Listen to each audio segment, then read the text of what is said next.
प्रारंभिक दृश्य में एक व्यक्ति दिखाया गया है जिसका नाम है मिलो स्टैनफील्ड, जो ऑटिज्म स्पेक्ट्रम डिसऑर्डर ASD से पीड़ित है।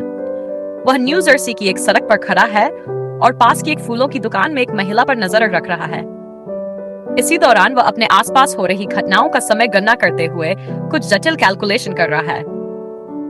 मिलो एक यात्री बस, एक गड्ढा, एक स्ट्रीट आर्टिस्ट और तेजी से आ रहे एक साइकिल सवार को नोट करता है। इसके बाद वह सड़क पार करता है और रणनीतिक रूप से गड्ढे के पास स्थित एक मेल बॉक्स के ऊपर एक पेन रख देता है। कुछ ही देर में उसकी योजनाबद्ध श्रृंखला शुरू होती है। एक टैक्सी गड्ढे से होकर गुजरती है जिससे पानी उछलता है और पेन जमीन पर गिर जाता है। यह दृश्य स्ट्रीट आर्टिस्ट का ध्यान आकर्षित करता है, जो पेन उठाने के लिए आगे बढ़ता है। उसी वक्त साइकिल सवार उससे टकरा जाता है और स्टैंड से टकराकर पास के फलों की दुकान में गिर जाता है। इस अराजकता से सड़क पर सभी का ध्यान बन जाता है, जिसमें बस ड्राइवर भी शामिल है।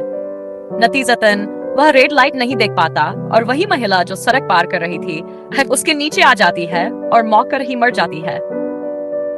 मिलो पुष्टि करता है कि उसकी योजना सफल रही और वहां से चुपचाप चला जाता है।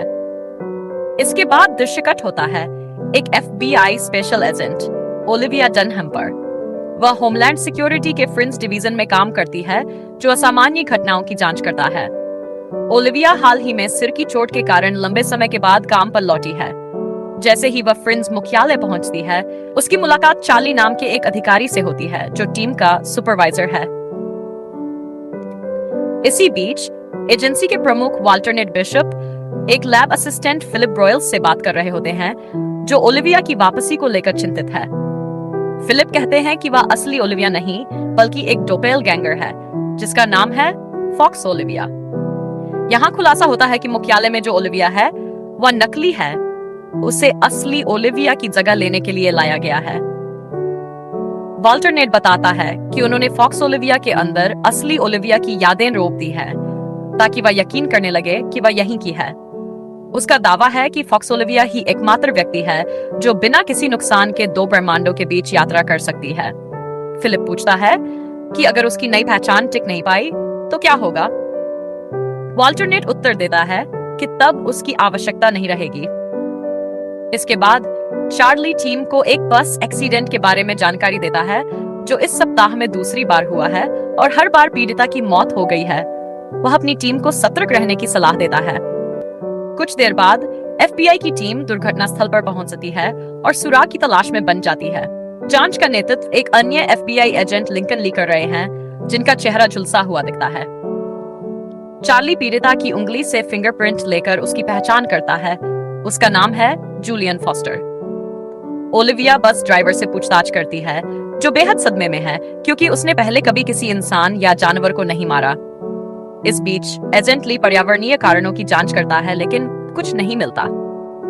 हालांकि उसे घटना स्थल पर वही बॉल पॉइंट पेन मिलता है। गवाहों से पूछताछ के बाद ओलिविया एजेंट ली से कहती है कि एक स्थानीय आर्टिस्ट ने पेन उठाने के लिए झुका था।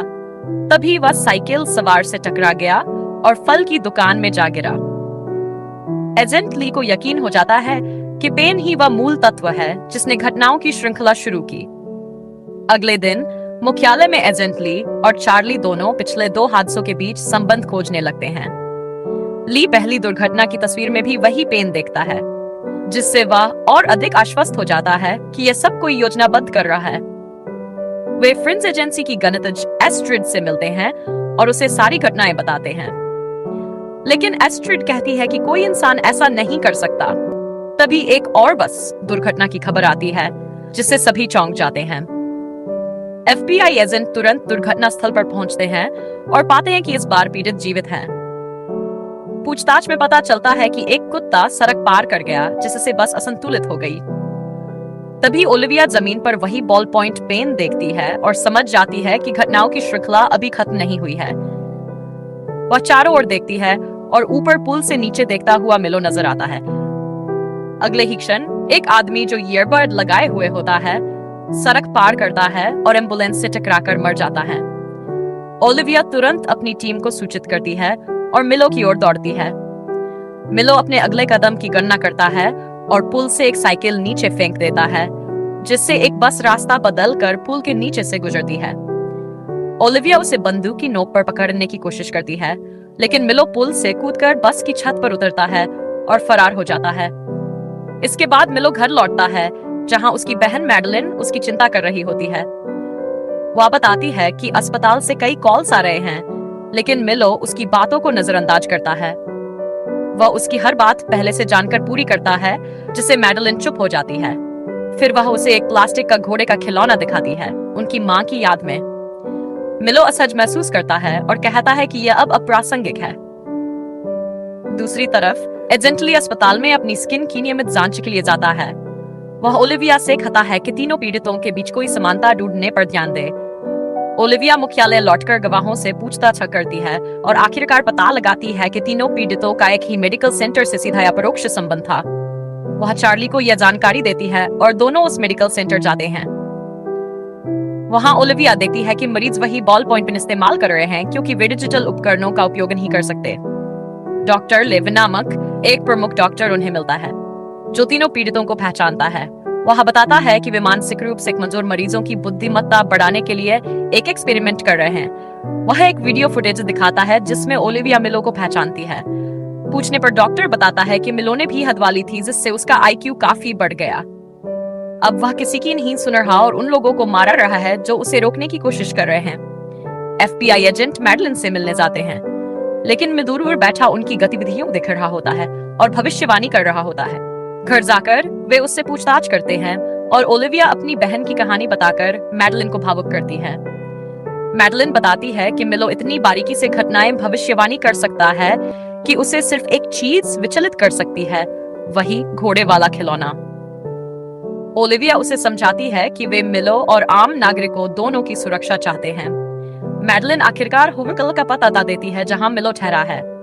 ओलिविया, चार्ली और एस्ट्रिड मिलो को पकड़ने की योजना बनाते हैं, लेकिन वह हर कदम पहले से जान सकता है। अंत में वे तय करते हैं कि बिना किसी बैकअप के होटल जाएंगे। होटल के कमरे में मिलो भविष्य की घटनाओं की कल्पना कर रहा होता है, कैसे ओलिविया और चार्ली आएंगे और वह उसे एक निर्माण स्थल की ओर ले जाकर कम ऑक्सीजन वाले क्षेत्र में फंसा देगा। ओलिविया चेतावनी संकेतों को नहीं पहचानती और सीधे दौड़ जाती है, जिससे मिलो की गणना गलत हो जाती है। वह सीमेंट की ईंटों को भी चकमा देती है। यह देखकर मिलो हैरान हो जाता है और ओलिविया उसे पकड़ लेती है। वह लगभग बेहोश हो जाती है, लेकिन चार्ली समय पर पहुंचकर उसे ऑक्सीजन देता है। बाद में ओलिविया बताती है कि उसने चेतावनी संकेत नहीं पहचाना। फिर वह मैडलिन को अस्पताल ले जाती है, जहां मिलो अब एक सुपर कंप्यूटर से बात करता है। डॉक्टर कहते हैं कि दवा उसके मस्तिष्क में बहुत लंबे समय से है, जिससे उसे वापस सामान्य करना अब असंभव है। मैडलिन उसका पसंदीदा घोड़ा खिलौना कमरे में रख देती है। अंत में ओलिविया अपने घर पर होती है। तभी उसे पीटर की एक झलक दिखती है, उसका प्रेमी जो किसी और ब्रह्मांड से है। वह कहता है कि वह इस ब्रह्मांड की नहीं है। वह उसे याद दिलाता है कि कैसे उसकी इस दुनिया की जानकारी की कमी ने उसकी जान बचाई थी। पीटर उसे अपनी यादें वापस लाने के लिए कहता है और फिर उसे चूमकर गायब हो जाता है।